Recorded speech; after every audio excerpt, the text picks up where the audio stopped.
E aí, pessoal?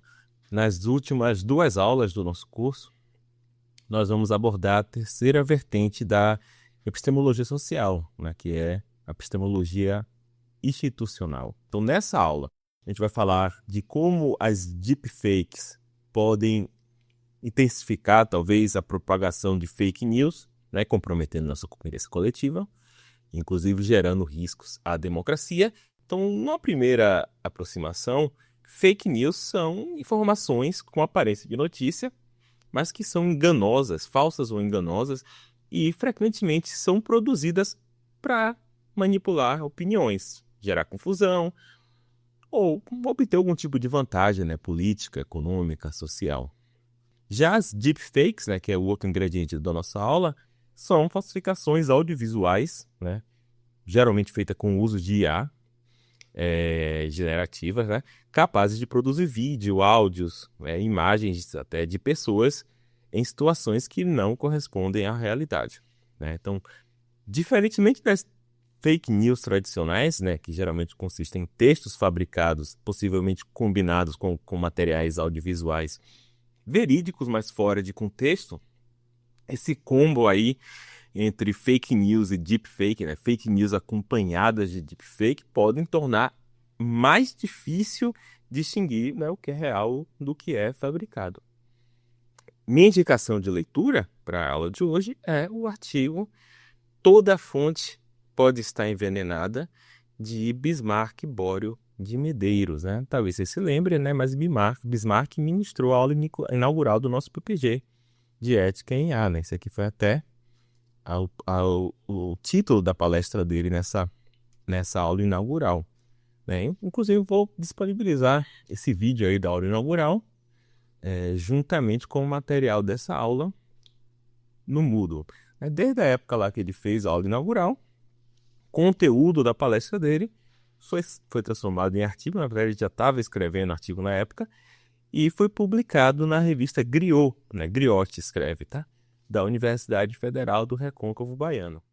Uma primeira questão a esclarecer é o que nós entendemos por fake news, né? Já que a terminologia em torno desses fenômenos é confusa e imprecisa, né? Para você ter uma ideia como a confusão em torno do conceito de fake news, há um artigo intitulado Stop Talking About Fake News, né? Parem de falar de fake news, publicado na Inquiry, que é uma boa revista de filosofia, em 2019, no qual o filósofo Joshua Abgood-Coté questiona se esse termo realmente descreve fenômenos do mundo real, né?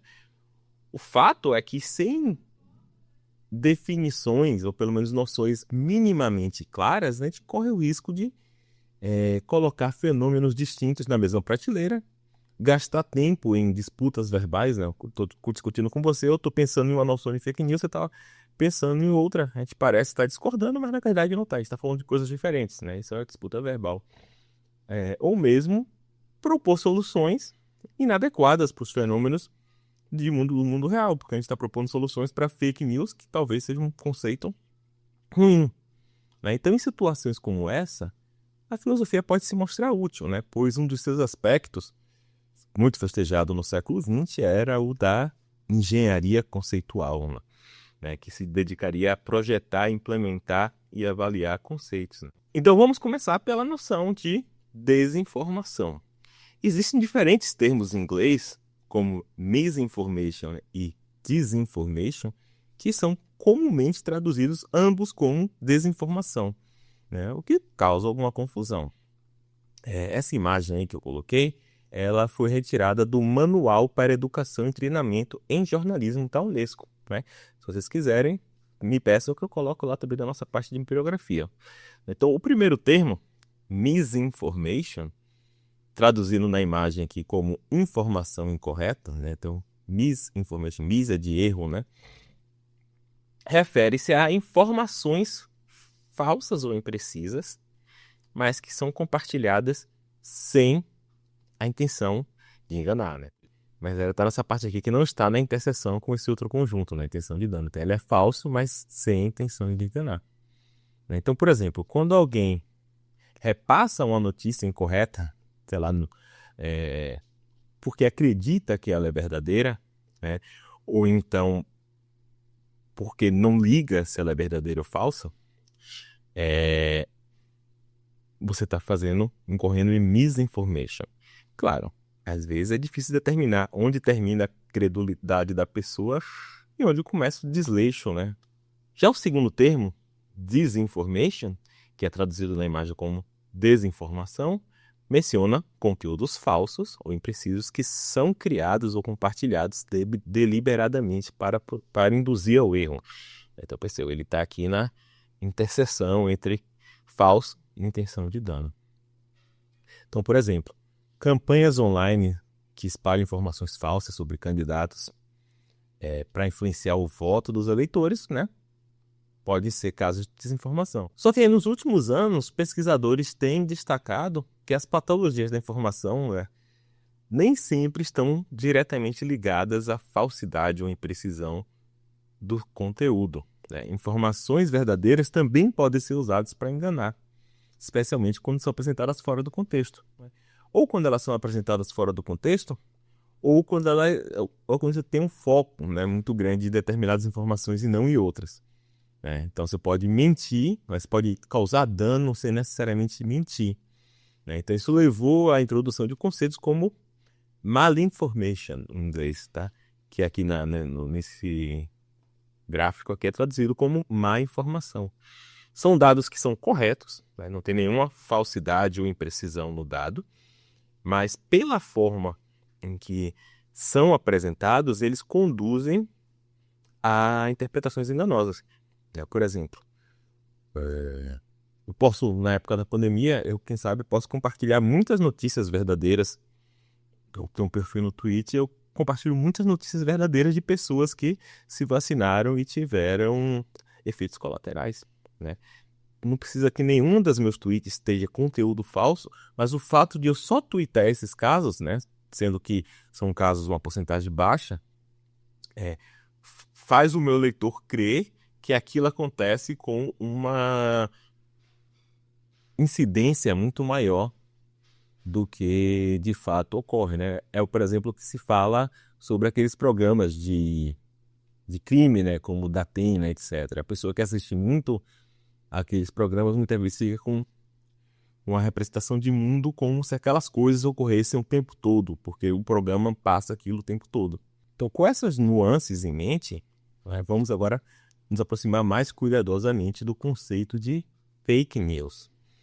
Até 2015, o termo fake news era usado principalmente para se referir a paródias de notícias, paródias satíricas de notícias. Então, por exemplo, o site The Onion, que é basicamente o que a gente tinha aqui no Brasil, que era o sensacionalista, sumiu esse site.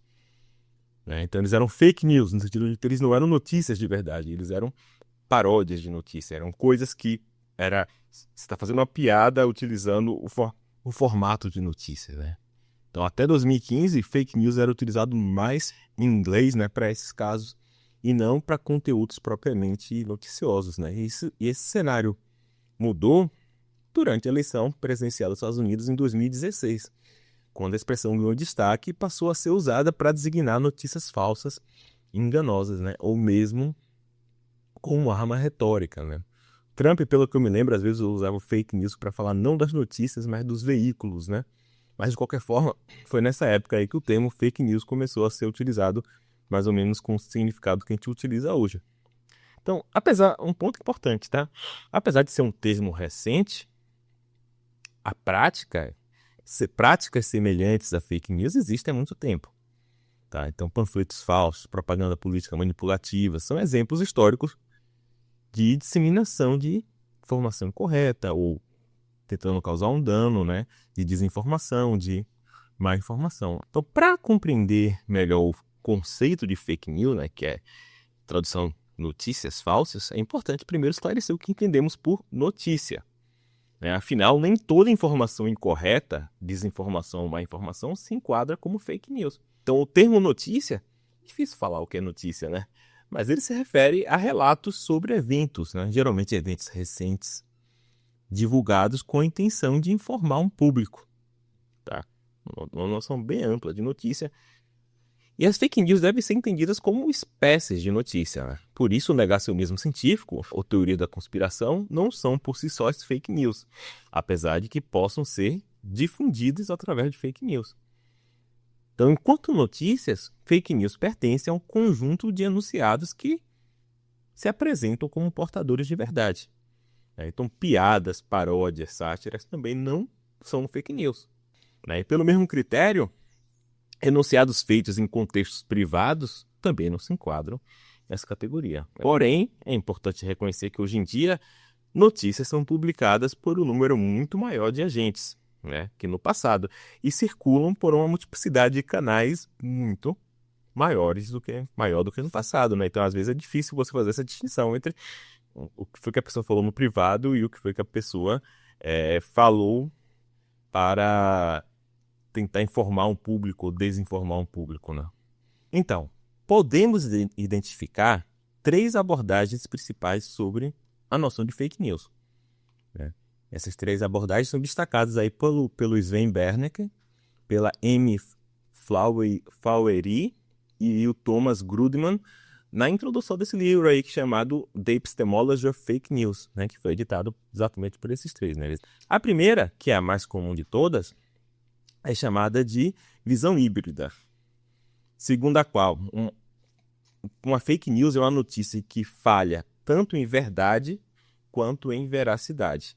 Então, uma notícia falha em termos de verdade, ou quando ela contém falsidades, o conteúdo dela é falso, ou então o conteúdo dela é inacurado, ou seja, contém falsidades, mesmo que seja parcialmente verdadeiro. E ela falha em veracidade quando ela é produzida com a intenção de enganar. Ou, pelo menos, sem compromisso com a verdade. Então, essa abordagem é chamada de visão híbrida porque ela junta fatos sobre o conteúdo da notícia e sobre a intenção do autor. Já na visão privativa, fake news sequer chegam a ser notícias genuínas, pois não seguem processos jornalísticos reconhecidos. São conteúdos que imitam a forma das notícias genuínas, mas carece de pedigree profissional que caracteriza o jornalismo. Então, essa noção aqui não tem a ver com o conteúdo. Ela pode ter o conteúdo verdadeiro, pode ter o conteúdo falso, mas ela é fake news simplesmente porque o processo de produção dela não é adequado. Então, aqui, o falso de fake news aqui, ele está mais ou menos parecido com quando a gente fala que algo é um falso diamante.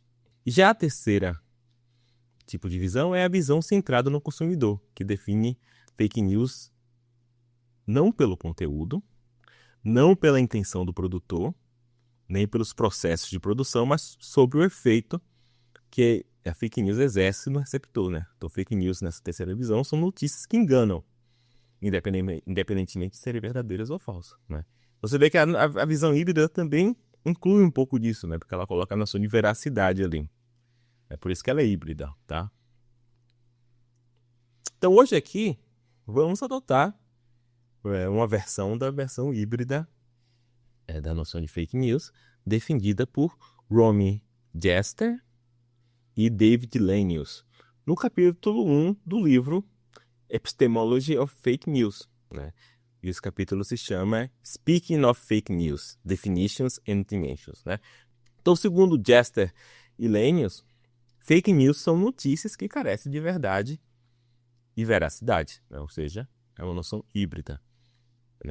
Só que tem um pouquinho de sutilezas aqui que são bastante interessantes. Talvez quando eu apresentei a noção híbrida lá em cima, eu já introduzi as sutilezas que eles colocaram, tá? Mas vamos discutir agora com um pouquinho mais de atenção as sutilezas dessa noção de fake news da Jester e Lenius.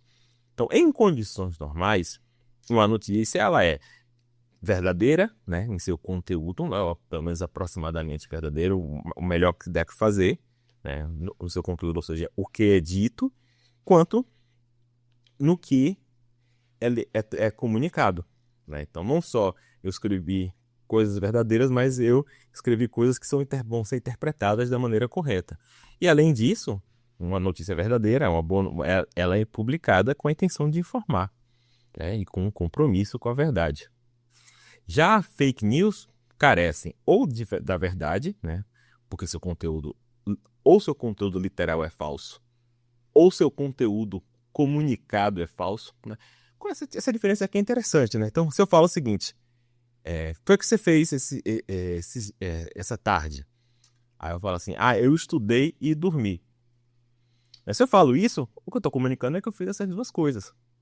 Mas, assim, muitas vezes, quando a gente usa o i, isso carrega uma conotação temporal. Que eu fiz a primeira coisa e depois a outra. Então, se eu falo, por exemplo, eu abri a porta e entrei em casa, parece que eu estou falando uma coisa diferente do que se eu falo entrei em casa e abri a porta. Parece que quando eu falo entrei em casa e abri a porta, parece que eu entrei pela janela, sei lá, arrombei a janela e depois abri a porta por dentro. Então, existe aqui essa pequena distinção entre o conteúdo que é comunicado e o que esse conteúdo suscita, né? E a falsidade da fake news pode não estar no conteúdo em si, mas no que ele suscita, né? Isso aqui é uma sutileza interessante. E aqui eles têm essa tabelinha aqui que eu achei bastante interessante, né? Então, essa definição. Então, aqui você tem fake news. Falta de verdade e falta de veracidade. Aí você tem 2 tipos de falsa de verdade e 2 tipos de falta de veracidade. Isso dá 4 tipos de fake news, né? Então, você pode ter conteúdos falsos, afirmações falsas, e conteúdos verdadeiros que transmitem falsidade, né? Misleading utterances, né? Então, eu posso falar algo que é falso ou algo que é misleading, né? Que é um mau guia, né? Que eu posso... enganador, né? Eu posso falar algo falso ou algo enganador, no sentido de algo que vai te levar ao erro, mas que em si não é falso. E, além disso, esses conteúdos podem ser transmitidos ou com a intenção de enganar, intention to deceive, ou, né, isso aqui é interessante, ou com bullshit, ou seja, falta de preocupação com a verdade. Então, afirmações sem qualquer preocupação com a verdade são o que o filósofo Harry Frankfurt chamou de fala merda, né?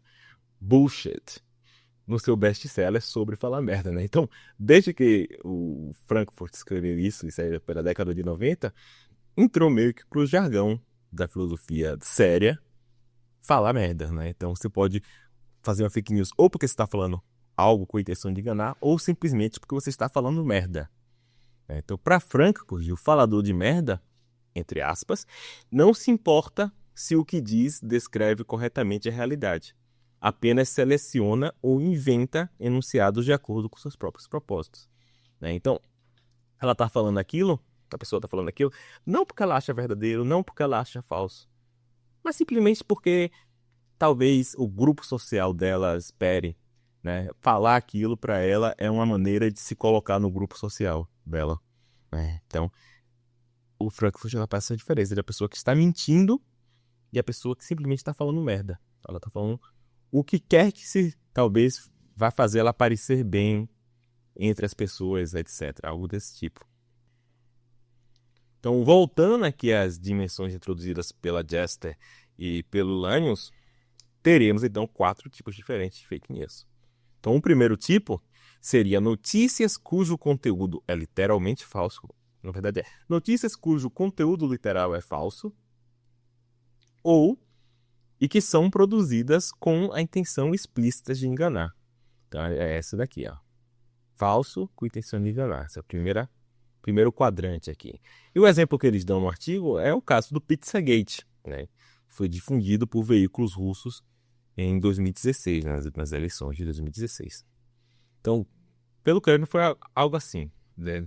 Wikileaks vazou alguns e-mails do servidor lá de e-mails da Hillary Clinton, e daí teóricos da conspiração alegaram que as mensagens continham códigos que revelariam, né, um esquema de prostituição infantil ou de pornografia infantil, não lembro, comandado por Hillary Clinton e outros democratas no porão de uma pizzaria. E era uma pizzaria específica, tá? Então, sites russos e pequenos veículos replicaram rapidamente essa história, que ganhou uma repercussão quando um civil armado invadiu a pizzaria, porque era uma pizzaria específica. O cara foi lá na pizzaria para acabar com aquilo, né? Só que, no entanto, a pizzaria sequer tinha porão, muito menos um esquema de pornografia infantil no porão. Então, o segundo tipo de fake news diz respeito a conteúdos que não são literalmente falsos, mas que são apresentados com a intenção de enganar.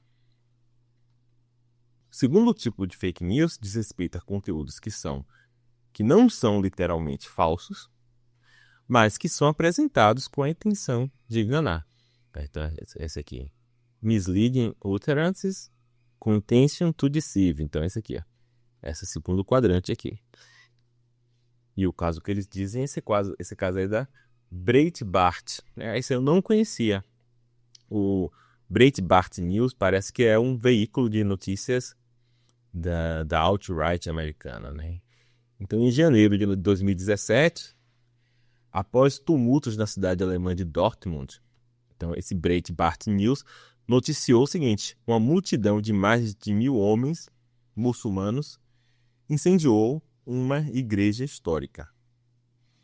Então, literalmente, olha só, o relato era correto. Tá? Havia aglomeração, havia os homens muçulmanos, havia fogos de artifício que foram lançados e houve um incêndio na igreja.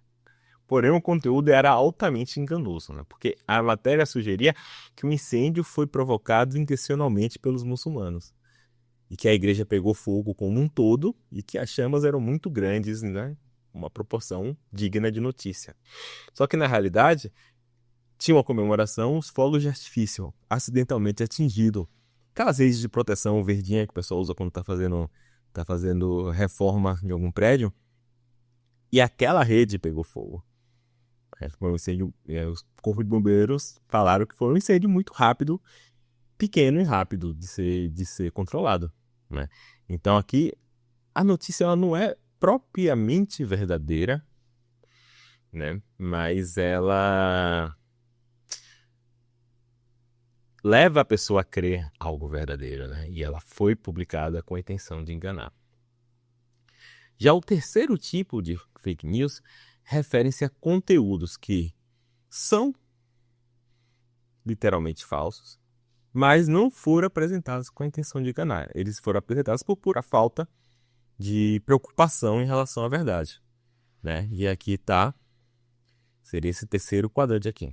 O exemplo que eles dão no artigo é as fake news produzidas por adolescentes da Macedônia antes das eleições norte-americanas de 2016. Né? Então, esses adolescentes produziam várias notícias falsas, tá? Sendo que uma delas era que o Papa Francisco havia endossado a candidatura de Donald Trump, o que era totalmente falso. Porém, investigações posteriores revelaram que os jovens não tinham qualquer interesse no valor de verdade dos conteúdos ou mesmo em quem ganharia a eleição. O objetivo deles não era enganar o público sobre fatos, mas criar posts capazes de gerar o maior número possível de cliques e, consequentemente, de lucro. Assim, se a notícia verdadeira desse muitos cliques, provavelmente eles teriam colocado notícia verdadeira. Já o quarto tipo de fake news envolve conteúdos meramente enganosos produzidos em regime de bullshit, ou seja, sem preocupação com a verdade. Então, o exemplo que eles dão aqui é de Trump, né? Trump, em 2018, Donald Trump publicou no Twitter uma foto de um muro em construção com a legenda: ótima reunião essa tarde sob o início do nosso muro com letras maiúsculas na fronteira sul. Talvez essa frase seja verdadeira, né? Não tem como saber se a reunião que ele teve naquele dia foi ótima ou não. Contudo, a foto que estava na postagem, que era um muro em construção já quase pronto, dava a impressão que aquela foto era do muro que ele estava falando, né? Que no caso era o muro que ele ia construir entre os Estados Unidos e o México, né? Só que aquela construção realmente existia, é outro muro, né? Só que induzia o público a formar uma crença equivocada. Se a gente voltar aqui a esse diagrama da Unesco, às vezes é meio difícil você colocar as categorias lá da Jesta e do Lenius nesse diagrama, tá? Então, o primeiro tipo, né, que era notícias com conteúdo literalmente falso, que são produzidas com intenção explícita de enganar, esse é fácil, ele tá aqui, da desinformação, né? Falso com intenção de enganar. Agora, o segundo tipo, que é conteúdos que não são literalmente falsos, mas que são enganosos, é meio difícil de colocar, né? Porque aqui, a princípio você teria que colocar aqui, né? Não é falso e tem a intenção de enganar. Né? Mas aqui, por outro lado, ele fala assim coisas como contexto falso, né? Alguns desses conteúdos são enganosos exatamente porque eles estão num contexto que leva a pessoa a criar outra coisa. Então, para mim é meio dúbio se esse caso aqui, o segundo caso, seria um caso aqui de má informação, ou se também seria um caso de desinformação. Já o terceiro tipo, que era conteúdos literalmente falsos, sem a intenção de enganar, tudo bem. Esse aqui tá aqui, né? Informação incorreta. E o quarto também, né? Era conteúdos meramente enganosos com a intenção... meramente enganosos, então não falsos,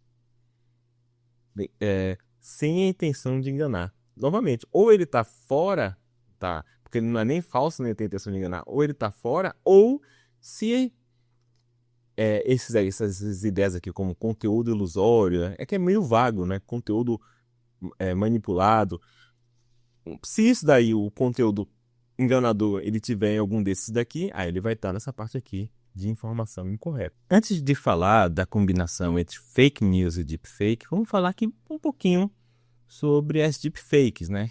Que é um termo que vem de deep learning e fake, né? Falso. Deepfakes são conteúdos audiovisuais parcial ou totalmente gerados por computador, né? Digitalmente, ou talvez às vezes apenas modificados digitalmente, e que mostram pessoas reais dizendo ou fazendo coisas que nunca aconteceram, né? Ou seja, deepfakes são mídias sintéticas, ou seja, conteúdos audiovisuais parcialmente, totalmente gerados ou modificados digitalmente, né? Mas nem toda mídia sintética é uma deepfake, porque a deepfake tem essa coisa de colocar pessoas fazendo ou dizendo coisas que elas não fizeram, e tem também, como a fake news, essa intenção de enganar, geralmente, né? Hoje em dia até que a gente usa a mídia sintética mais para produções totalmente artificiais, né? Mas imagino que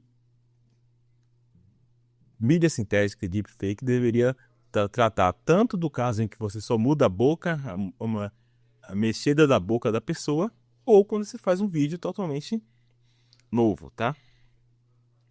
As deepfakes ganharam a atenção da mídia no início do 2018, mais ou menos. Foi quando usuários do Reddit, né, r/deepfakes, começaram a substituir rostos de celebridade.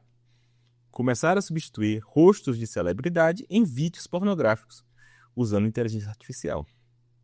E aí, no passado, o termo deepfake muitas vezes se referia especificamente a esses vídeos com rostos falsos, né? Gerados por IA.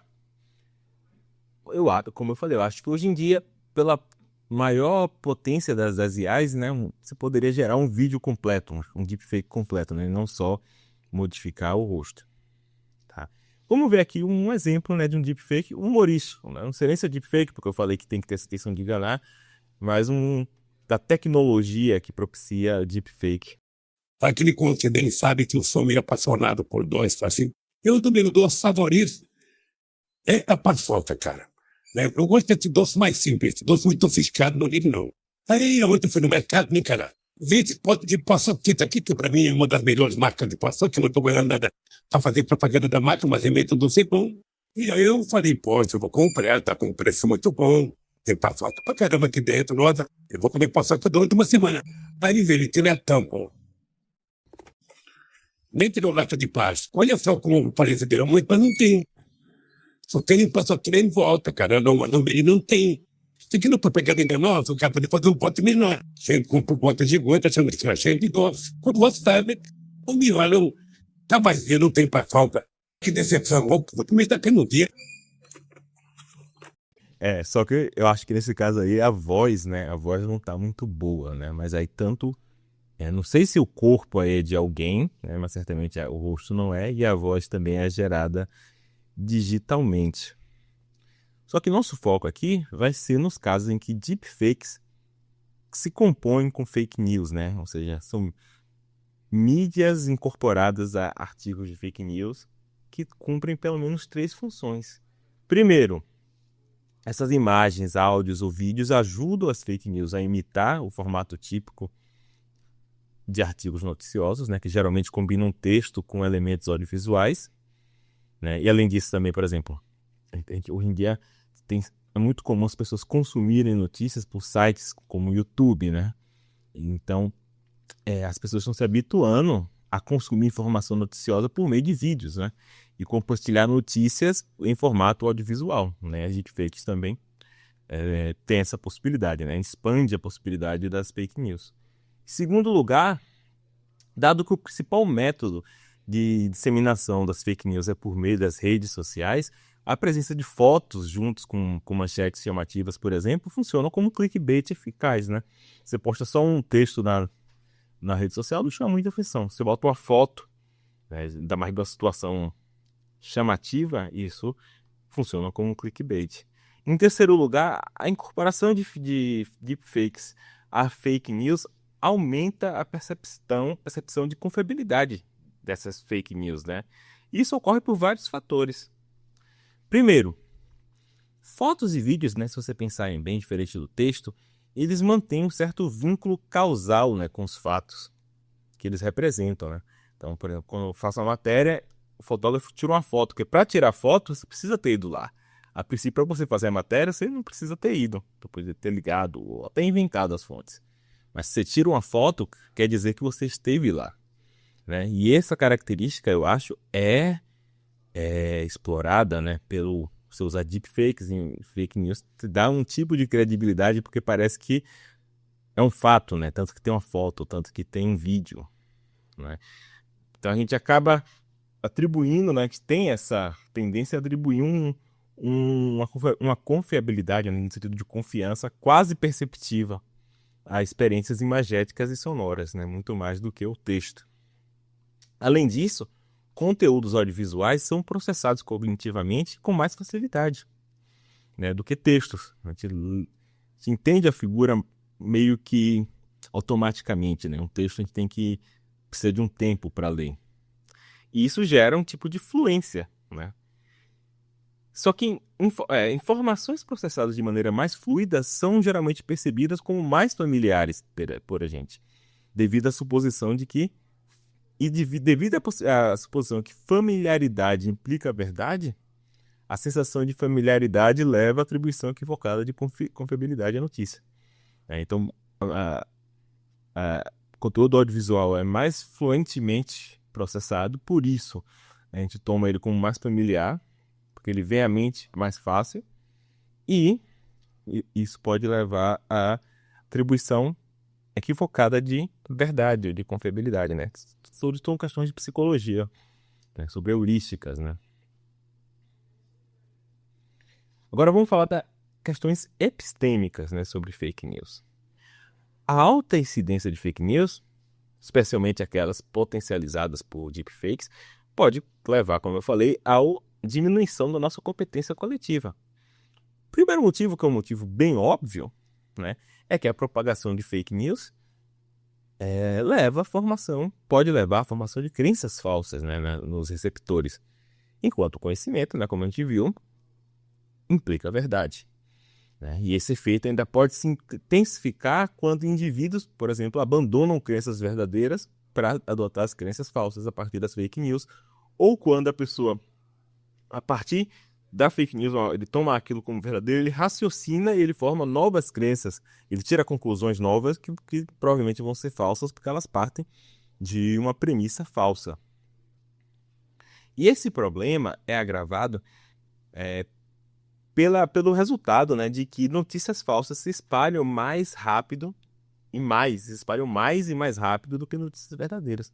Um estudo publicado na revista Science de 2018, né, essa daí com essa capa, de Soroush Vozog, Debbie Roy e Sinan Aral, eles mostraram que as falsidades possuem muito mais poder e alcance do que as verdades em ambientes online.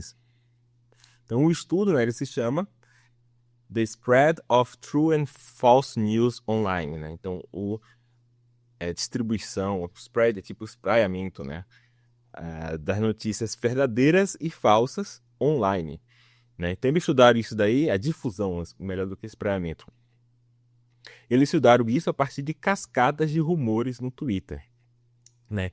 Cascadas de rumores que ele está chamando assim, cadeias ininterruptas de retweets, né? Então, eu tweeta uma coisa, você retweeta, outro retweeta, isso seria uma cascata, né? Tem a mesma origem, né? Todo mundo está retweetando aquele tweet original de uma pessoa, né? Então isso aí forma uma cascata de retweets.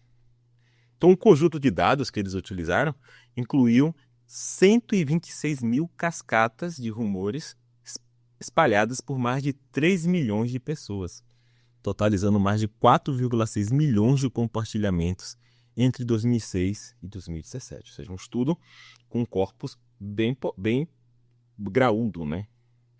Então, os autores, né, constataram que as falsidades se difundiam significativamente mais, iam mais longe e mais rápido do que os tweets verdadeiros, as cascatas de tweets verdadeiros. Por exemplo, cascatas noticiosas falsas alcançaram entre 1.000 e 100 mil pessoas, enquanto as verdadeiras raramente ultrapassavam 1.000. Além disso, as cascatas verdadeiras levaram cerca de 6 vezes mais tempo para alcançar 1.500 pessoas do que as falsidades. Essas diferenças entre as cascatas de rumores verdadeiros e falsos foram especialmente pronunciadas em notícias políticas. Notícias políticas falsas, por exemplo, alcançaram mais de 20 mil pessoas, quase 3 vezes mais rápido do que todos os outros tipos de notícias. As verdadeiras alcançaram 10 mil pessoas. Então, as falsas alcançaram 20 mil pessoas, 6 vezes mais rápido do que as verdadeiras alcançaram 10. Aí você pode pensar, né? Um motivo para isso talvez sejam questões estruturais das redes de usuário. Talvez os caras que espalham as notícias falsas sejam perfis maiores, né? E por isso que elas alcançam mais pessoas. Talvez as notícias verdadeiras estavam em perfis menores, com menos seguidores, por isso eles alcançaram menos pessoas. Só que, na verdade, se observou o contrário. Essa parte aqui que está grifada, tá? Só que aqui eles escrevem, colocam os dados estatísticos que eu vou pular, né? Então, usuários que espalhavam notícias falsas tinham significativamente menos seguidores, né? Até porque muitos deles são bots, né? Como a gente vai ver na próxima aula. Esses usuários seguiam menos pessoas, eram menos ativos no Twitter, eram verificados com menos frequência e estavam na plataforma há consideravelmente menos tempo. Como falei, provavelmente muitos deles são bots. As falsidades se difundiam mais longe e mais rápido do que as verdades, apesar dessas diferenças, e não por causa delas, né? Isso aqui é um resultado bastante forte. Então, em vez disso, eles supõem que o conteúdo, né, o fato de ser verdadeiro ou falso, das cascatas, que parece ser o verdadeiro motivo de umas se espalharem mais rápido do que outras, né? Então, rumores falsos, essa explicação que eles dão, apresentavam um grau de novidade em todas as métricas de originalidade que eles utilizaram e despertavam mais emoções intensas, como surpresa e repulsa, ao passo que informações verdadeiras evocavam principalmente tristeza, antecipação, alegria e confiança, né? Então, o próprio conteúdo das notícias falsas, mas certamente quem faz notícias falsas, eles fazem pensando nesse conteúdo, ele é mais novo, ele é mais excitante e por isso ele vai mais longe e mais rápido. Porém, os problemas epistêmicos da fake news vão além da mera propagação de notícias falsas, de crenças falsas.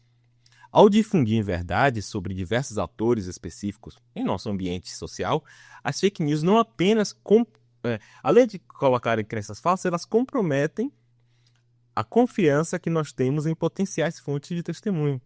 Ou seja, a gente acaba não só de adquirir crenças falsas, como a gente perde justificação.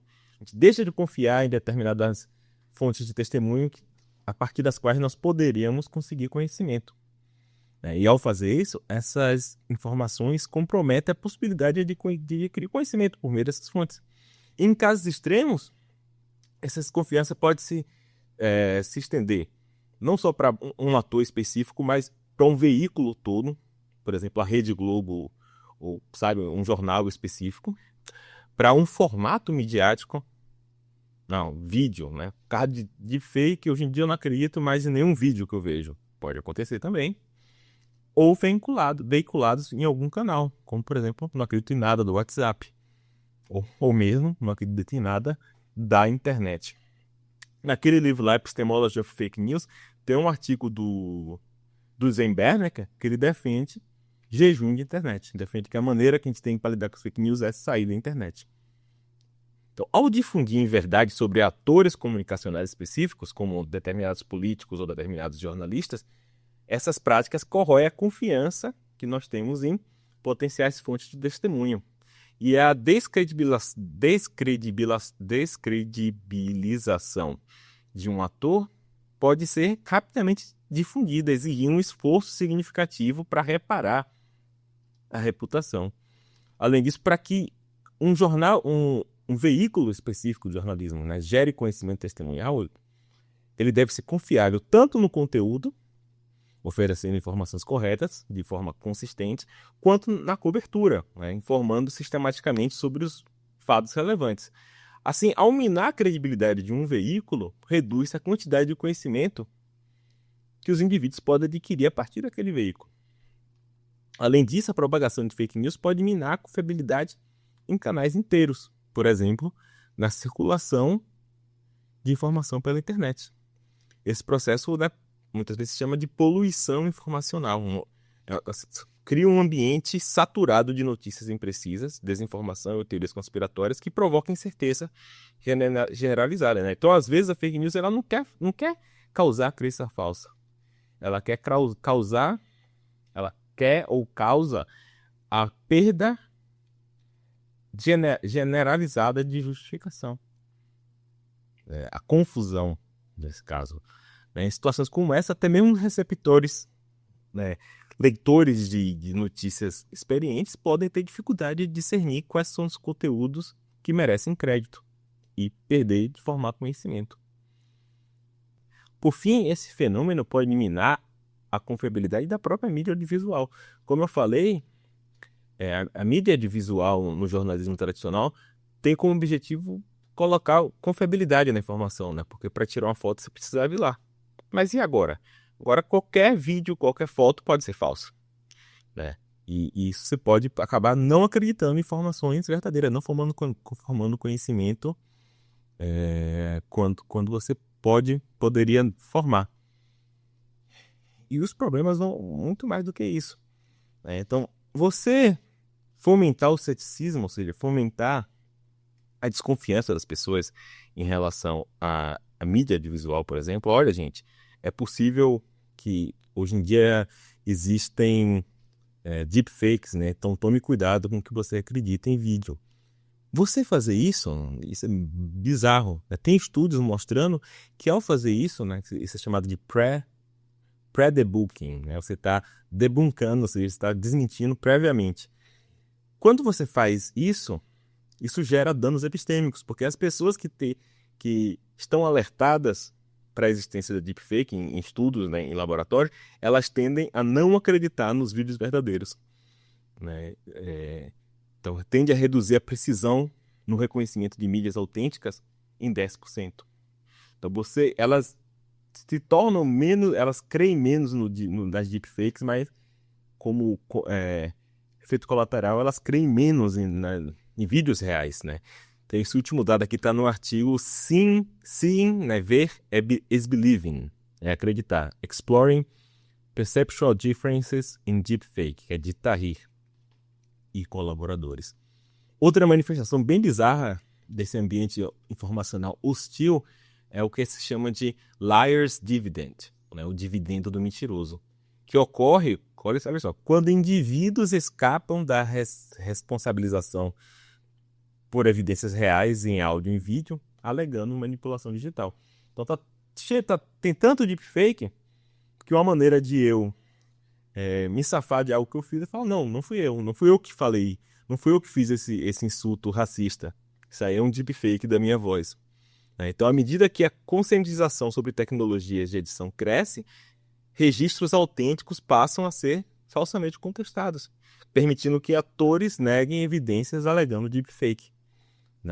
A prevalência desse dividendo do mentiroso aumenta com a conscientização. Então a gente tem uma situação bizarra, porque se a gente não conscientiza as pessoas, elas vão se enganar com deepfake. Se a gente conscientiza as pessoas, elas começam a desconfiar da mídia em geral. E embora o nosso foco seja nos aspectos epistêmicos, é importante destacar, né, que a fake news e deepfakes não apenas prejudicam a nossa aquisição e transmissão de conhecimento, mas também corroem as instituições democráticas, né? Se bem que essas duas questões aqui, a conexão entre epistemologia e democracia, são significativas, né? Porque a partir de relatos que carecem de verdade e veracidade, a capacidade de sociedade de deliberar corretamente cai, né? E isso pode fornecer decisões coletivas e legítimas, né? Eleições, eleger um candidato pior, esse tipo de coisa, né? Então, o conhecimento também tem implicações na democracia, né? Então, nessa perspectiva que eu estou tentando delimitar aqui, veracidade e verdade são requisitos para boa deliberação política, né? Só que não vou me aprofundar nessas questões, porque minha praia não é política.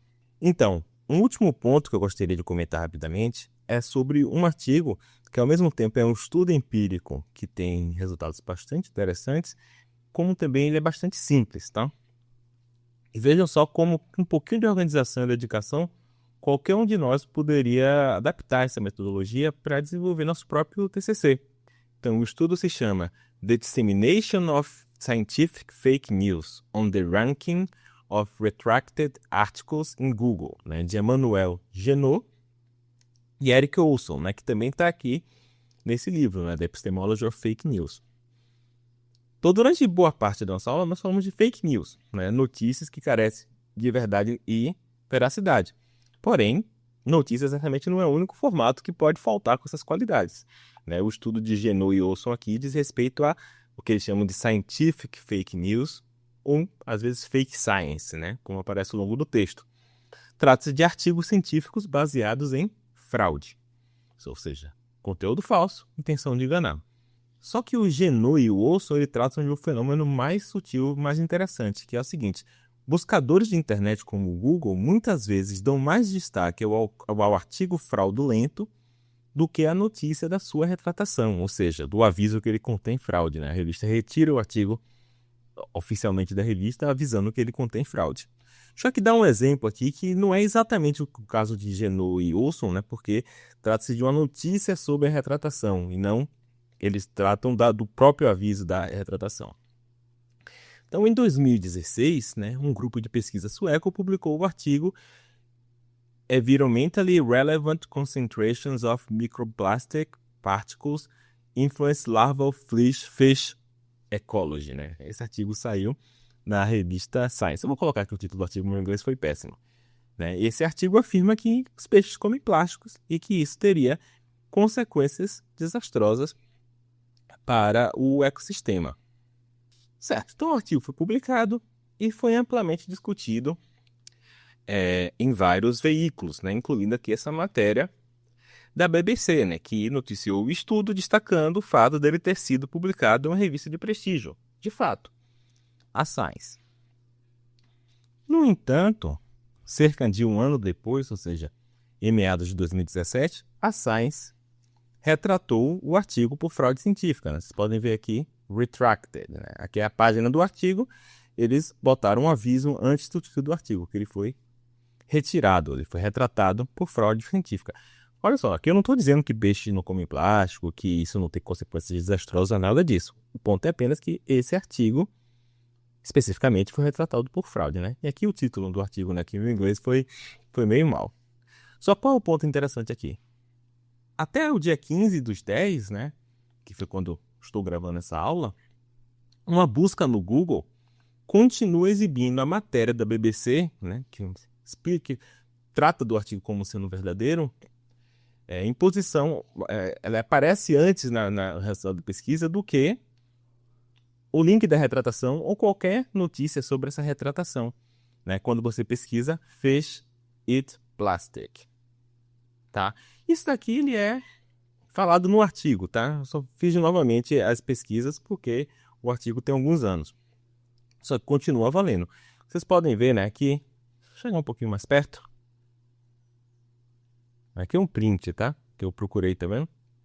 Eu busquei por Fish Eat Plastic.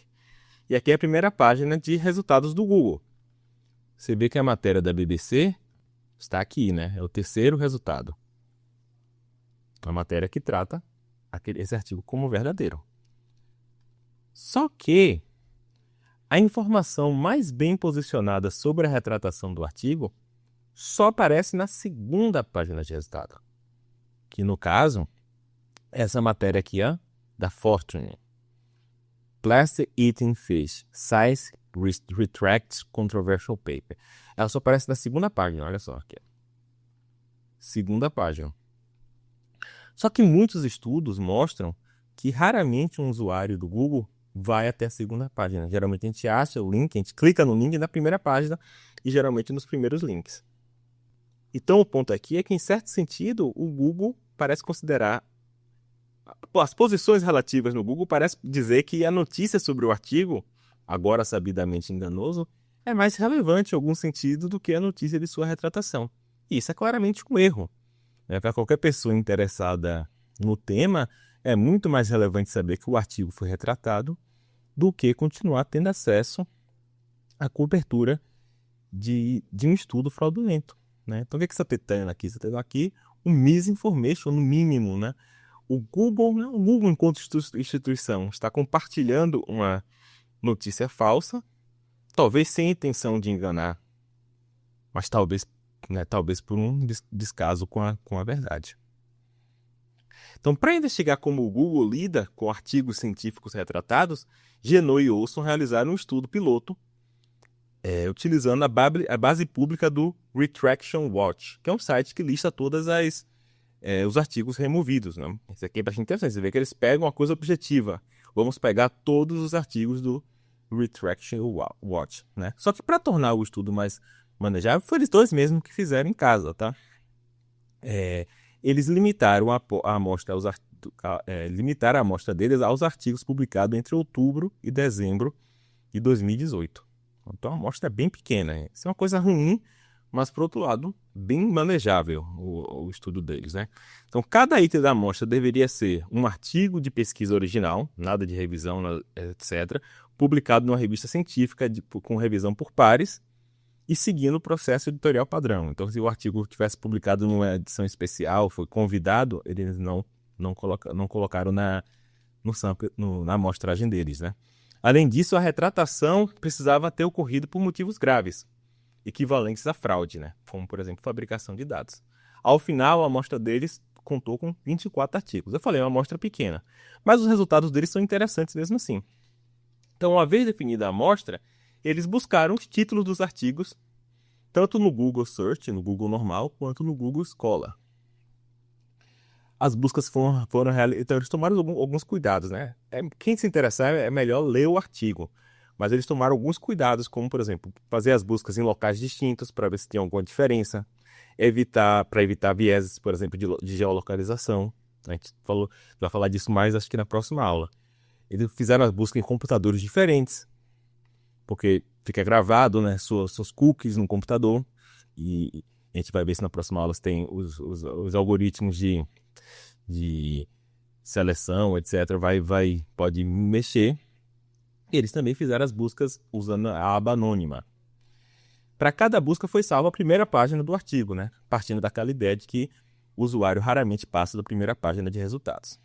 Agora vamos ver os resultados, olha só.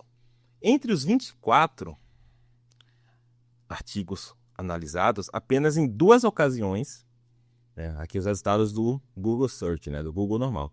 Dos 24 artigos, apenas em 2 ocasiões, o link a retratação do artigo apareceu antes do próprio artigo.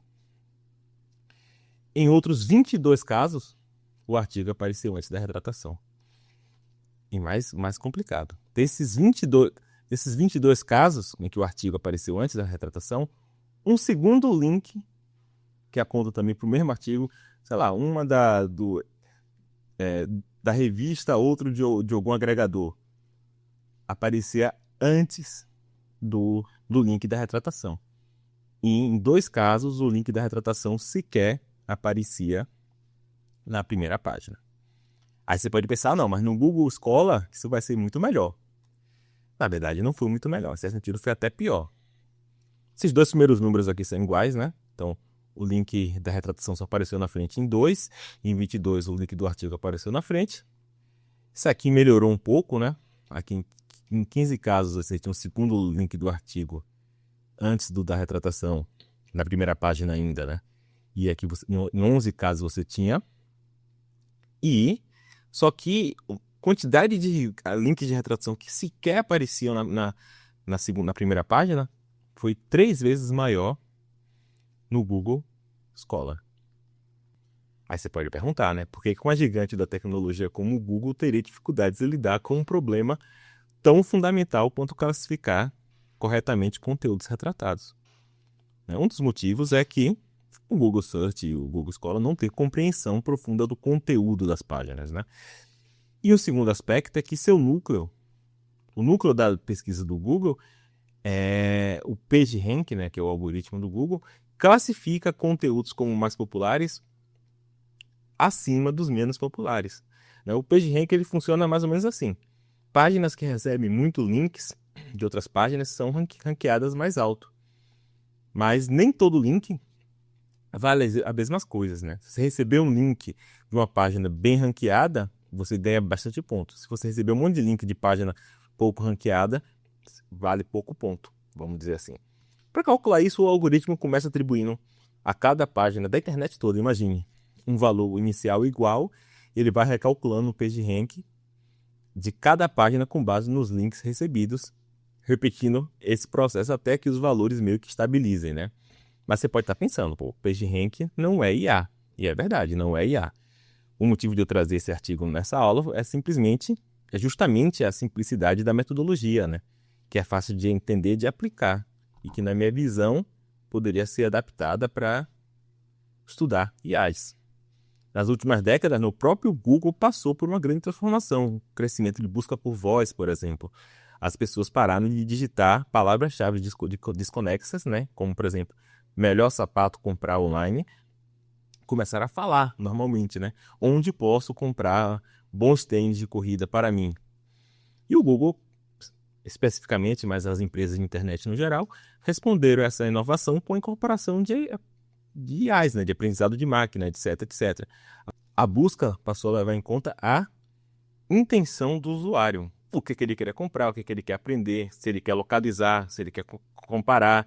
De modo que a resposta do Google, hoje em dia, às vezes é uma lista de links, às vezes é um texto escrito pela IA, às vezes é um mapa, às vezes é um vídeo. A internet deixou de ser apenas indexada pelo Google, como era no passado, e passou a ser interpretada, né? Então, quando o Gemini responde a uma pergunta, ele não está apenas apontando um site, ele está condensando o conhecimento em uma única resposta. Lembra da nossa aula passada. E é aqui que vem a reflexão. Será que não podemos usar a metodologia de Genot e Olson para investigar LLMs, por exemplo? Saber, por exemplo, se ela leva em conta determinadas informações ou não nas suas respostas? Claro que existem mais dificuldades, né, mais sutilezas, porque o modo como a LLM trabalha é menos aberto do que o Google Search. Mas é algo a se pensar. Tá bom, gente? Um abraço. Tchau.